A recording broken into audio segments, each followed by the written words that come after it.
একজন নারীদের অপমান করে রাজনীতি বাঁচাতে চায়, আরেকজন নারীদের জাগ্রত করে জাতি করতে চায়। এটাই আদর্শ এবং চরিত্রের পার্থক্য। এ লড়াই সাংঘাতিক লড়াই, এই যুদ্ধ এক অনন্ত যুদ্ধ। এই রেনেসাঁ ধর্মান্ধতার বিরুদ্ধে, এই বিপ্লব ধর্ম ব্যবসার বিরুদ্ধে, কুপমণ্ডকতার বিরুদ্ধে, আল্লাহর সত্য দিন প্রতিষ্ঠার পক্ষে, মানবতার জন্য, মানবাধিকার প্রতিষ্ঠা করার জন্য, নির্যাতিত নিপীড়িত বনি আদম পুরো মানব জাতিকে একটা মহাজাতিতে পরিণত করার লড়াই। হে আমার বোনেরা, আজকে তোমরা বেরিয়ে আসো, কারো চোখ রাঙানোকে ভয় করবে না, তোমরা বেরিয়ে আসো।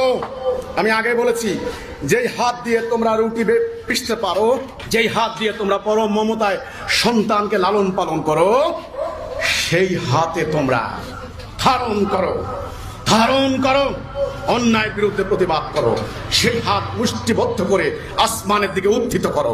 দেখবে ধর্মান্ধ, কুপমণ্ডক, সাম্প্রদায়িক, উগ্রবাদী এই জঙ্গিরা পালাতে বাধ্য হবে।